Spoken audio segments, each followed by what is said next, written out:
Namo Buddhaya. Dear brothers and sisters in Dhamma, today actually we are going to discuss something in brief about rituals performed on tooth relic.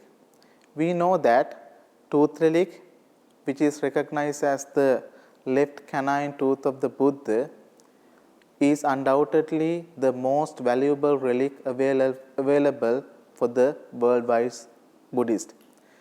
When we talk about the rituals performed on tooth relic, we can discuss about these rituals under three categories, such as the annual rituals performed on tooth relic, the weekly rituals performed on tooth relic, and daily rituals performed on tooth relic. So, I will first come to the daily relics or the daily rituals performed on tooth relic. So, normally when we talk about the daily rituals performed on tooth relic, it can be discussed under two main heads. Actually, it contains two parts.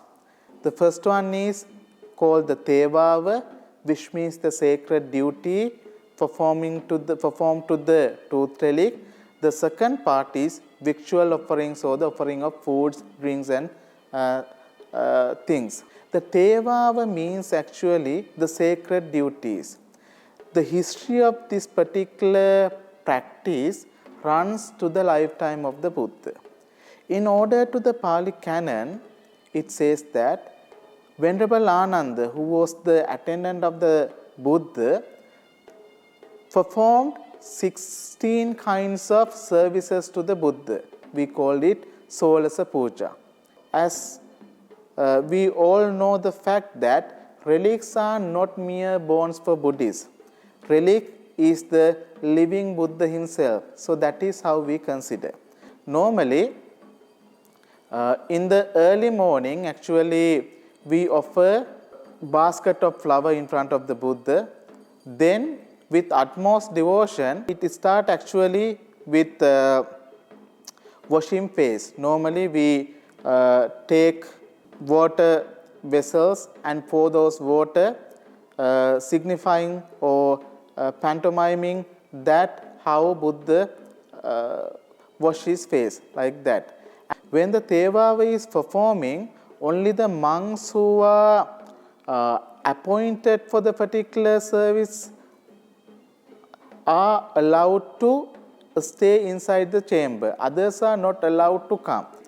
In this offering, actually, we normally offer 32 serums of rice and 32 curries. So, this is another very interesting practice. This particular puja or this particular offering is known as Amuthu Mulutan Pujava, which means only in this place we can see this particular kind of offering. There is a really interesting story behind this puja. Actually, this particular puja or this particular mode of puja was initiated under the decree, royal decree made by king called Kirti Sri Rajasingha. At his time, actually, he really wanted to offer his royal breakfast and lunch in the same way to the tooth relic, because he was so fond, he had so much confidence about the tooth relic. So, he passed a royal decree that whatever the things which prepare for my breakfast and lunch in the royal palace, these things should be offered in the tooth relic temple too. So, that is how this practice came into existence. And when we come to the evening session, actually evening we offer normally the juices to the Buddha, which is known as Gilampasa. This particular evening service starts at 6:30. So, the Tevava or the sacred duty to the tooth relic are conducted only in the morning service and evening service. There is no sacred duty in the day service. So, that is another interesting fact that we can notice. Then, if we would come to the weekly offerings or the weekly services or the weekly rituals, there is a very special weekly ritual conducted in the tooth relic temple which is known as the Nanumura Mangalya. If we would render the term into English, we can say bathing ceremony. So that is the most famous English rendering of the term Nanumura Mangalya, which means the ritual of purification. Actually, this is sort of a Hindu custom, but now we perform this in Temple of Tooth Relic also. This particular ritual is performed every Wednesday. Actually, this bathing ceremony starts with the salutation and applies scented oil on the mirror held over the vessel facing the tooth or vessel facing the statue of the Buddha. And there is a special paste known as Nanu. So we smear the mirror, the gold-made mirror, with this Nanu, and after smearing the Nanu on the gold-made mirror, what we do is actually we pour scented water and hot water on the mirror as the water goes down into the vessel kept under that.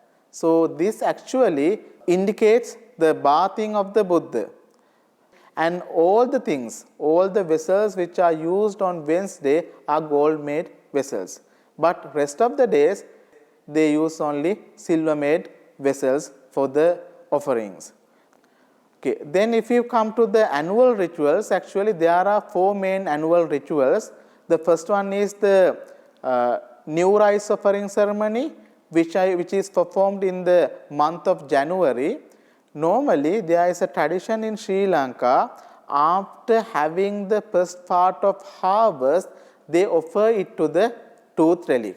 So, after having the first part of harvest, they bring the harvest to the tooth relic in a procession, and they offer the paddy in front of the tooth relic, and normally it is supposed to cook the milk rice using that paddy, and they offer in front of the tooth relic. So that is a very special kind of a ritual performed in tooth relic temple.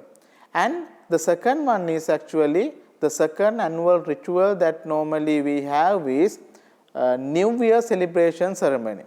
So we know in Sri Lanka we celebrate New Year in April, which is known as Sinhala Hindu New Year.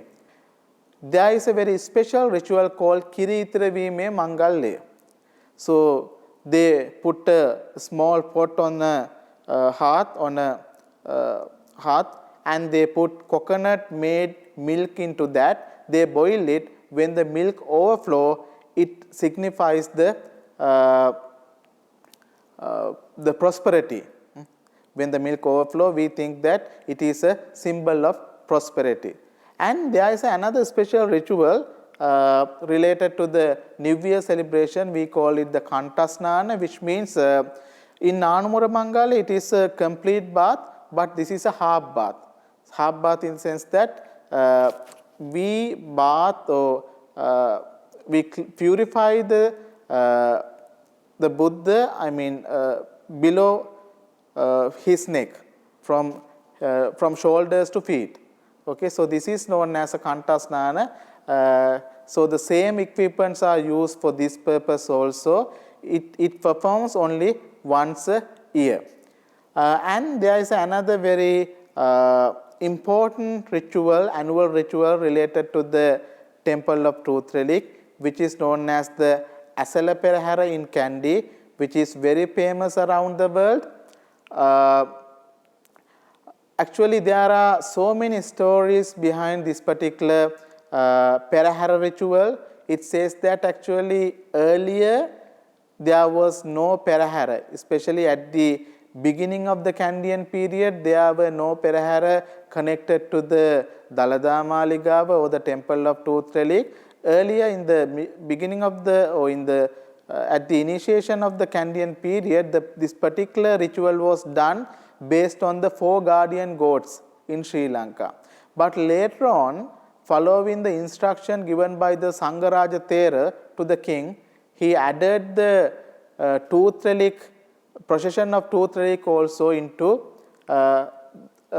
this procession.